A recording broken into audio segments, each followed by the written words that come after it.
So you want to learn how to make the Acura dimension split effect. I was scrolling through YouTube, this commercial come up. It was the Acura's commercial for their new Integra. I saw this dimensional split effect happen at the very beginning that I fell in love with. It kind of reminded me of Spider-Man Into the Spider-Verse kinda. So I decided I wanted to recreate this effect. So I did it, and if you guys watched my edit on my Instagram and TikTok, my end of the year edit, you would have noticed that I did this with a BMW. So I wanted to show you guys how I did this effect, and I'm going to do it on a bit of a larger scale than what I did with the BMW. So let's hop into this. So the first thing you want to do is just make a new composition. This whole effect will be taking place in After Effects 2023. There is no other softwares or programs that I'll be using for this, just After Effects 2023. I'll name this composition Acura Split. From there, we're going to want to make this about 5 seconds long. This effect is a really short one, so you really don't need a lot of time on here. I might even shorten this down to about like 3 seconds. From there, you're going to want to choose a clip. The clip that I've chosen is a pretty solid one because our subject is separated from the background pretty well. You're going to want to choose a clip that has the subject separated from the background pretty well. You can tell the difference between the background, just so that tracking and other things like that go pretty simple. From there, you're going to want to make it fit the frame. I shot this in 4K, so I'm going to have to scale this down to about 50%. And then from there, you're going to want to scroll through your clip and find the part that you want to make the effect at. I want this effect to happen after this guy passes here up front. So we're going to move this up a bit, up a bit, up a bit, up a bit, a little bit more forward. And I am thinking maybe right over in this area. So once you find the clip that you like, you're going to want to do Control-Shift-D. And then once you find the end of your clip, you're going to want to do the exact same thing. I think I want my end to be right about here. So Control-Shift-D and divide it once again and delete that. Once you've got your clip trimmed to where you want it to be, we're going to want to pick up Mocha AE. Mocha AE is what we'll use to track our video. So you'll pull up Mocha, you'll go to this little tab here, crack that open. But once you're in Mocha AE, you're going to want to create a mask. You're going to want to mask out your subject and mask it out pretty well. You're going to want to mask within the subject so that when you feather it, none of this outside area will show. I'll come back to you guys after I've finished masking.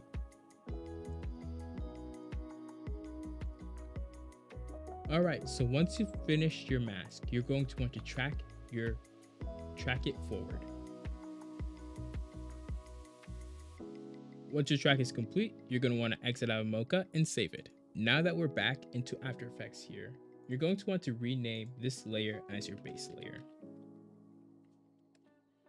Once you've created your base layer, you're going to want to duplicate it. I'm using Control-C, Control-V. And once you've duplicated it, you're going to want to go and create an After Effects mask. Once you've created that After Effects mask, you're going to want to duplicate this layer a couple more times, as many times as you want effects. Around 7 of them usually works pretty well for me. Once you've created all the duplicates, as you can tell, their names are a little bit different. So you'll want to rename them in sequence. And I like to name them like layer or something along those lines, just so that you have them as their own things. Yo, dude, what the heck? Why aren't you subscribed? Like, come on, everybody subscribed. Why aren't you subscribed? And while you're down there, hit that like button and leave a comment. Thank you. You see, you know what's up. And then finally for the top layer, you're going to want to name that top. And your top layer will not be edited. So the only layers that will be edited are the ones in between your base and your top. So let's begin with our first layer. Our first layer, we'll make this pretty simple. We'll just throw a chromatic aberration on there. The chromatic aberration can be used for multiple different things. For this case, it's just a nice little layer so it can change a little bit of a different kind of look. And we kind of just spread that out, tweak it to whatever fits your fancy, whatever you like the most. After tweaking your chromatic aberration, it'll end up with whatever you kind of like. It doesn't have to look exactly like mine. If you'd like to add more or less, or if you don't want chromatic aberration and you want to throw something completely different, feel free to do what you'd like. On layer 2, we're going to change this to a Mr. Mercury. We're going to throw a CC Mr. Mercury on there. And then from here, you just kind of want to tweak this around. I like to make velocity quite a bit and make your gravity whichever you like. I like to go with more of a negative gravity because the negative gravities go upwards. And then from there, just kind of tweak the Mr. Mercury effect to your liking. The Mr. Mercury effect is also used in the little floating kind of ooze, kind of look above effect that people do. So if you'd like to see a video on how to create that effect, I can also show you guys that. It is a really straightforward one. And then from there, you kind of just have like that Mr. Mercury effect. It's pretty nice. For our next layer, what we're going to do is that we are going to create a new solid. This will be our text layer. So I just like to name this text. And the color doesn't matter too much, but I just like to select it as a white to begin with. So once we've created this white layer, you're going to want to grab a gradient effect. This will be the gradient ramp, and throw it on here. And then kind of choose your color. For me, I like to go with a light bluish, most of the time like a powder kind of pastel blue, and then end in a pastel pink or purple. From there, you're going to want to change the start and ends of your ramp. If you want to do more of a radial ramp, feel free to. I like to do a linear ramp across the whole thing. Once you created that, we're going to create our text layers. You can do text, or you could do logos or an image or items. For me, I just prefer to go for the text route because I can put my name in there. What you'll do is that you'll take your text or your logo and you want to make it span the whole frame. I like to add a couple extra just to give us some working space. So once you've created that, I like to move this text about to the top and center it. Doesn't need to be perfect. This is just our first one. Once you've got your text, you're going to want to set it there and create another text layer. For this text layer, I made it a bit smaller and did not space out the text. And you're going to want to duplicate this all the way across your whole frame.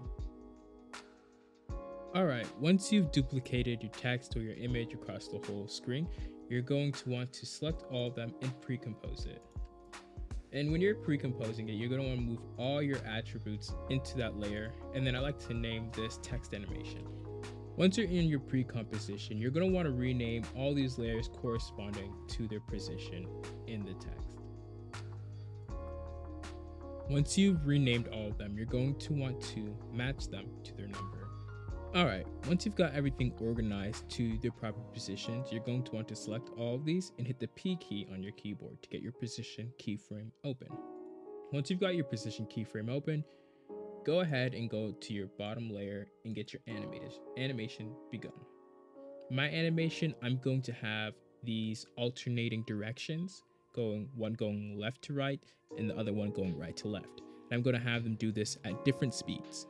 So starting with this one here, we're going to move it all the way over, right to the edge where the Hazini begins, and I'm going to keyframe it. And then I'm going to go to the end of the keyframe, and I'm going to move this back all the way down.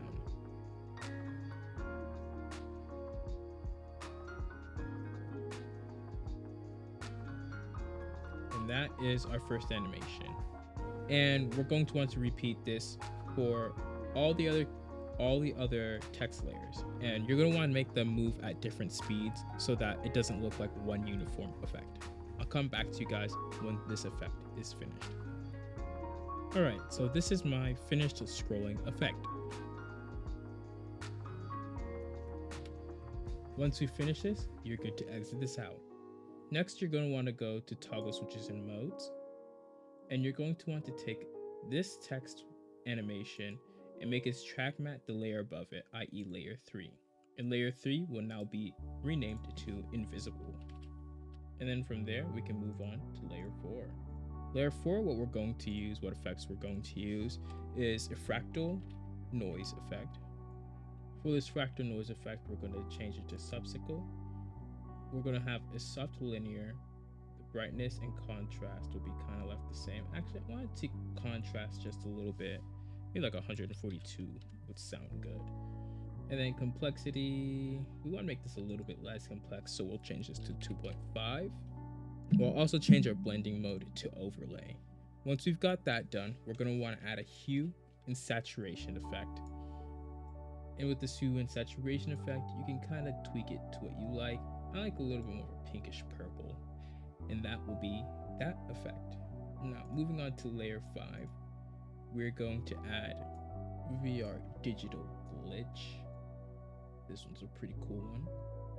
And you're just going to kind of tweak this to what you like. From there, we're going to throw another hue and saturation on it. And let's do a different color from that kind of pinkish. Maybe do like a red. That one's pretty cool. And from there, you kind of have all your layers with their own kind of look, and they're all stacked up on themselves. Now that we've got this kind of a mess going, what we're going to want to do is mess with our scale. So you're going to want to select all these and hit S. And you don't need the scale for your text animation since it is tracked to your invisible layer. So from here, since all of my effects are scaled down to 50, I'm going to start a keyframe for everybody here at the beginning, and I'm going to change them all to 30 so that you can't see them. They're kind of hidden behind, except for our top layer here. Our top layer does not need any effects. So everything under that is just going to be put to 30. All right, once you got your first keyframe set, you're going to want to go a couple keyframes forward and make another keyframe for your first layer. After you've done that, go another couple keyframes forward, not too many, and then scale this up. Your first layer will be your largest one, so you're going to want to make that pretty large. From there, you're going to want to go to your next layer and do kind of the same, but for this second one, what you're going to want to do is set your keyframe here for actually everything. And then for your second layer here, you're going to want to go like maybe like one-ish keyframe, or like one or two, not too many keyframes after, and scale it up there. And this one will be a little bit smaller than your last one. So on and so forth. Move about 2 keyframes forward, hop to your next one, and scale that one up.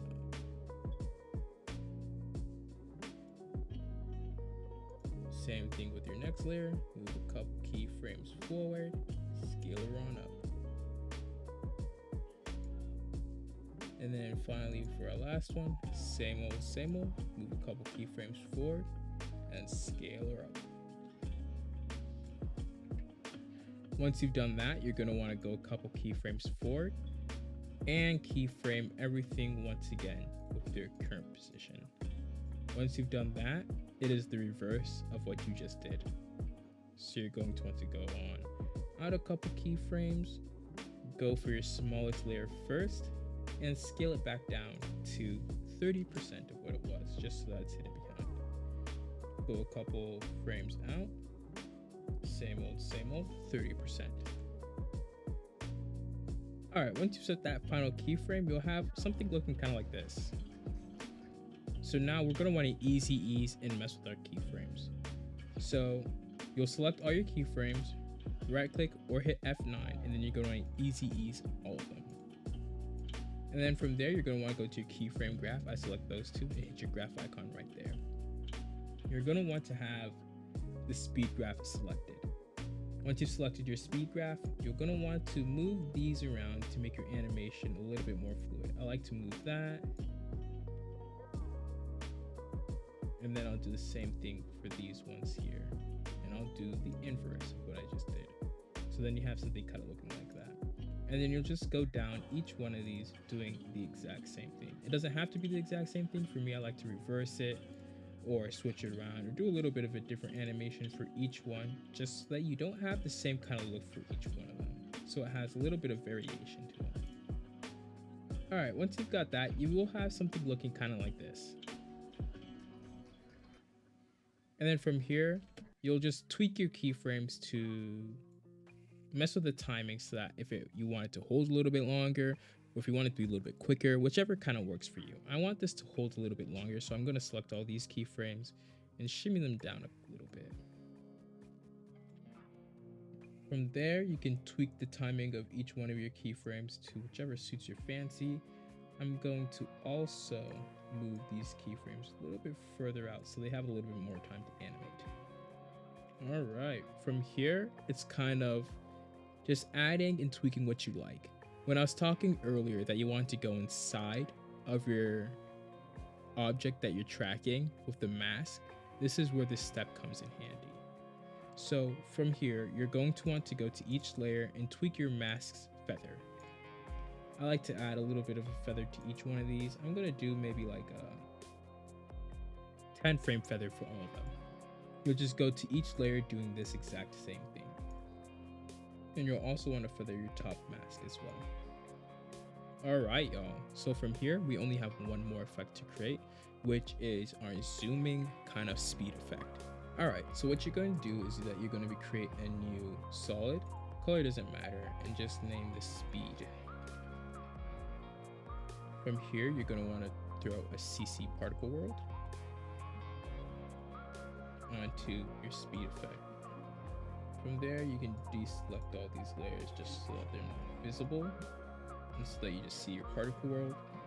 And this is where the kind of customization of what you like it goes for.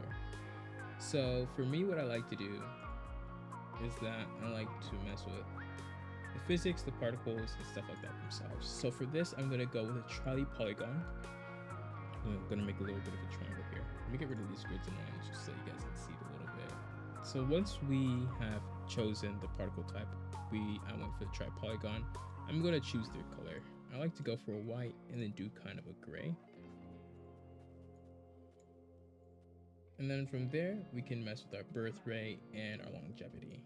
I want it to birth quite a few at the beginning and for them to last a little bit for a while. From here, our gravity, we want it to be kind of like 0, so that when you play it along, you see it's just going to come out straight. So our birth rate's a little too high here, and our longevity is a little too much. So we're actually going to turn down the longevity, and then also turn down the birth rate so that we can have a little bit more of a scattered. And so you'll see that they're bursting out, and it's kind of just doing kind of like this bursting forward effect, which is exactly what we're looking for. So once you've done that, what you're going to want to do, you're going to want to go to your toggle switches, switch it over, and then you're going to want to make this a overlay or a screen, whichever suits your fancy. I go for a screen so that you can see it's over here. And then you'll want to put it below all your layers right above your base. Once you've done that, you'll pretty much have something like this.